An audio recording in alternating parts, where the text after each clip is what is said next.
आपकी पार्टी और आपके नेताओं पे विपक्षी तरफ से आरोप लगाया जा रहा है कि आपने ये जो सर्जिकल स्ट्राइक्स हैं इसका पॉलिटिसाइजेशन हो रहा है, इसका राजनीतिकरण हो रहा है, ये सेना की उपलब्धि है, वायुसेना की उपलब्धि है और इसको सरकार एक तरफ से अपनी उपलब्धि मान रही है। ऐसा नहीं। क्यों नहीं? उसका कारण है, जब विपक्ष बहुत सवाल पूछता है तो सर्जिकल स्ट्राइक की बात आती है कि हमने ऐसा कर दिया है।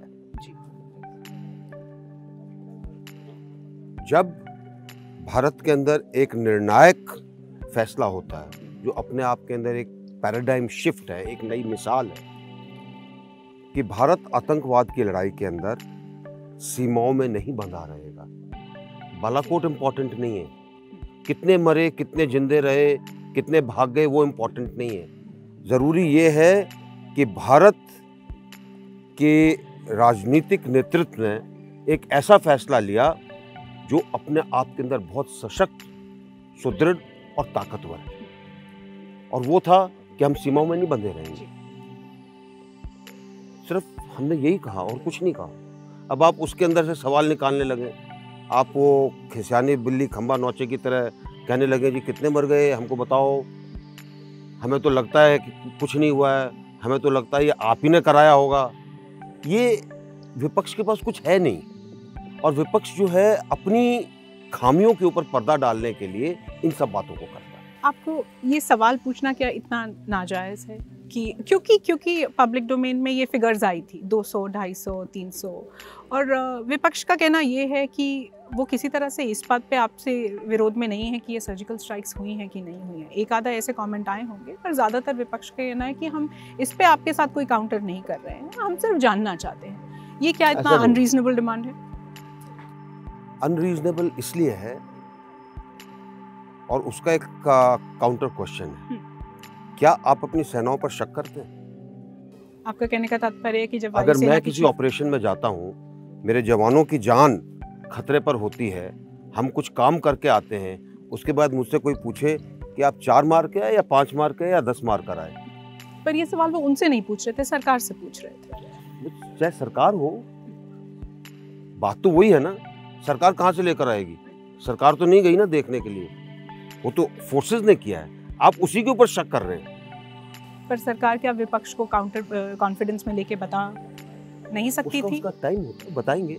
हर चीज को एकदम से उजागर नहीं किया जाता, क्योंकि उसके अंदर कई चीजें ऐसी होती हैं जिनको कुछ समय के लिए संभाल के रखना पड़ता है। तो उसके ऊपर आप एकदम से चिल्लाने लगे कि जी बताओ, सबूत दो, सबूत दो, सबूत दो, वो सिर्फ इमेच्योरिटी दिखाता है। विपक्ष का कहना यह है कि आप बालाकोट की स्ट्राइक को इतना हाइप कर रहे हैं क्योंकि बाकी चीज़ों पर ये सरकार एक वीक विकेट पर है। अगर रोजगार की बारी करें, अग्रेरियन क्राइसिस, कोई उसको हाइप कर रहा है। मैंने तो आज तक कहीं बोला नहीं, ना मैंने कहीं सुना। अब किसने सुना, किसने बोला, बल्कि ज़्यादातर लोग जो बोली आ रही है बालाकोट के ऊपर, वो विपक्ष से आ रही है। हमारी तरफ सब लोग चुप आराम से बैठे, कोई दिक्कत नहीं। All that we are saying, अपनी सेनाओं पर विश्वास रखिए, जो वो करके आए हैं।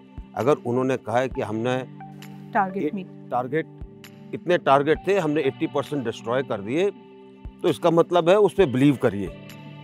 और जिस तरह का आर्मामेंट इस्तेमाल किया गया है उसके बारे में पहले पढ़ लीजिए, उसके बाद बात करिए। आपने हाल ही में एक और ट्वीट किया था, और मुझे लग रहा है ये इसी के संदर्भ में था। साफ लग रहा है कि रात को 3:30 बजे मुझे मच्छर काट रहे थे। वाकई में काट रहे थे, और यहाँ पे इस गांव में सो जाओ सोलाना में तो बहुत मच्छर है। आपने आगे कहा कि आपने कहा था कि मैंने हिट मारा और अब मच्छर कितने मारे ये गिनने बैठूं कि आराम से इसे। ये क्यों लिखा आपने ये? देखिए, मैं जब कोई उंगली उठाता सेना के ऊपर, मेरा खून खौलता है। अब मैं उस खौलते हुए खून से और कुछ नहीं कर सकता, सिर्फ ट्वीट ही किया था। अब उसका जो मतलब निकालना चाहे निकाल ले। पर सवाल फिर पुलवामा के ऊपर भी होने चाहिए। देखिए, पुलवामा के ऊपर है सवाल ये है कि हमारे इतने लोग मारे गए, एक आतंकवादी हमला हुआ, और उस आतंकवादी हमले को आगे ना हो ऐसी क्या चीज होनी चाहिए हमने लाइन ऑफ कंट्रोल पार करके कुछ कदम किया, उसके बाद भी ये हुआ, तो इसका मतलब ये ज़रूरी है कि कुछ ऐसा करना चाहिए ताकि कुछ अंकुश लगे। आतंकवादी हमले रुकते नहीं हैं, आप दुनिया में कहीं भी देख लीजिए, इजराइल और पैलेस्टीन के बीच में देख लीजिए, इजराइल और लेबनान के बीच में देख लीजिए, बहुत कुछ होता है, बहुत कुछ सज़ा दी जाती है, लेकिन उसके बाद भी आतंकवादी हमले होते हैं। लेकिन एक उनके ऊपर थोड़ा सा अंकुश लगता है, उधर वाला भी सोचने को मजबूर होता है कि अगर मैं इनको समर्थन दूंगा, इनको आर्थिक मदद दूंगा, इनको उकसाऊंगा, तो मेरा भी नुकसान होगा।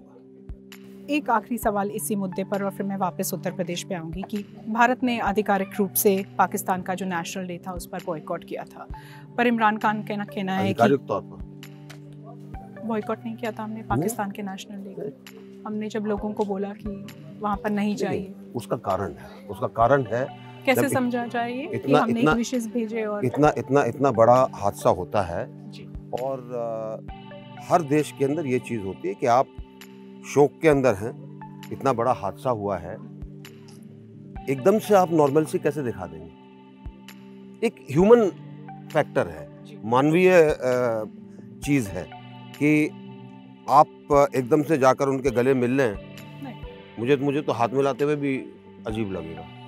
लेकिन जो लोगों ने ये डिसीजन ले लिया है कि वो जाना चाहते हैं किसी भी वजह से, क्या उनको उस एम्बेसी के बाहर रोकना इंडिया जैसे देश के लिए एक सही कदम है? लोगों को बोलना कि आपको पता है क्या हुआ है, मत जाइए। We are a great nation है। कई बार कई चीज़ें होती हैं दो देशों के बीच में जिसमें कुछ ना कुछ अंकुश लगाने की आवश्यकता पड़ती है। कारण उसका ये है कि कई बार लोकतंत्र को हम बहुत खींच लेते हैं, हम पाकिस्तान की बड़ाई करने लग जाते हैं, हम ऐसी बातें बोलने लगते हैं जो पाकिस्तान का मीडिया खुश होकर बताता है कि देखिए फलां नेता ने, फलां बुद्धिजीवी ने ऐसा बोला है जो कि हमारे समर्थन की चीज़ है। क्या वो अच्छी बात है?